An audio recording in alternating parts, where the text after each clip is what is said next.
Hi, so today I'm going to be looking at a 2017 Fox Float X2 rear shock with 2-position lever.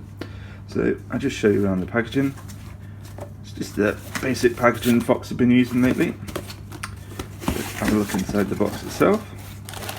So in here you've got your new style volume spacers, which are a 2-piece plastic clip. I'll show you later on how they fit in, but they're pretty much, you just latch one onto the other one, as opposed to the old style ones, which were just a rubber single piece. So much easier to put in the new ones. And let's see what else we've got in here. Assume that's going to be a little Fox sticker there. And it is. And then they started shipping with these handy Fox tools. All it really is the adjuster for the actual shock itself. So it's got the I believe it's the low speed is the small one, and then the high speed is the big one. So it's a 3 and a 6 mil. Shock out. We've got the manual, and how to set the sag, and then the 2017 update. Look at the shock itself. Now this is the strut mount for attaching to Specialized bikes, which is a Clevis U-shape mount for the bike. So instead of using I've got a normal style shock here. Instead of using that, it screws directly into it. The other end is the same, just uses a bushing as normal. So the main difference between the two lever is it just allows you to put some low speed on for climbing. This is only available in certain shock lengths. I'll leave a link in the description telling you which lengths you can get it in with the 2-position. Obviously the longer one's going to be used on downhill bikes, so you're not really going to need to lock it out. So the new ones have got this silver coloured sticker on them, which also has a 250 psi max warning. There was a recall on these shocks, so the easiest way to tell if you've got one that needs a recall is does it have this silver sticker on with a 250 psi max on it. They've also got a website where you can just put the serial number in and it will tell you whether it needs to be recalled. I say I'll leave that in the description. The issue was that the air can was too thin, and I believe they've limited the amount of volume spaces you can fit in them now. People were fitting too many, and a couple of them had failures. Just going around the shock quickly. Same as design as before.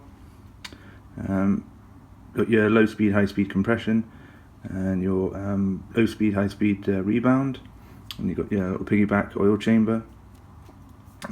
This is the Kashima version. You can get it in a performance version, I think it is, where it's black. Then you've got your Schrader valve. Okay, so what I'm going to do now is just take the air out of this so I can show you what the new volume spacers look like.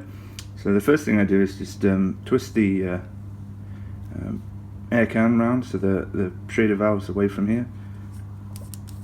Just makes it easier for when you're compressing, when you take the air out, because it will compress.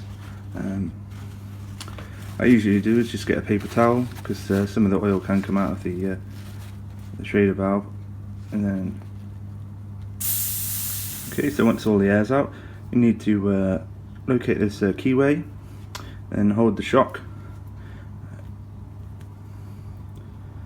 The air can will move, and you can see I'll have a little threaded hole in there,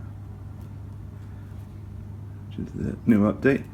And it'll, once it's lined up, you just pull the air can. That will come off.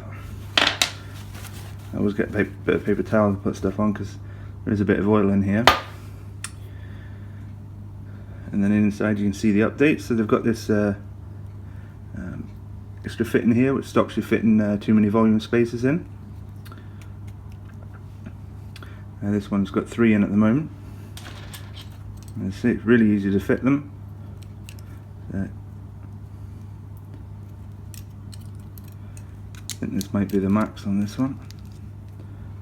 Yeah, so that's the max. The only way I'll show you is take one off then. Just unclip and take it off.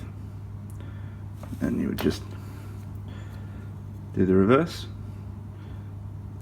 You can see that little keyway there. You just line it up, push it back on. To check how many of these volume spacers you can fit in your shock. It's dependent on the length of the shock, the number you can fit. This one's clearly 3. I believe it was 4 before the update, but you only fit 3 in at the minute. Obviously this is going to be taking up some of the space anyway. Just line it up, push it back on the seal, and just rotate it back. You're on.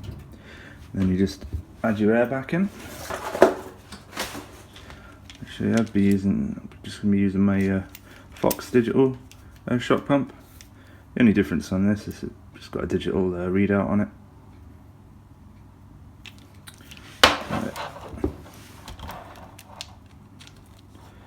Attach this to your Schrader. Obviously you do this once it's on the bike. I like to do it in 50 psi increments, so 50 psi, then cycle the shock 3 or 4 times, then add another 50 psi till you get it where you want it. It's got a air release as well. That was the 2017 Fox Float X2. If you've got any comments or questions, please feel free to leave them in the box below. Thumbs up are always appreciated, and thanks again for watching.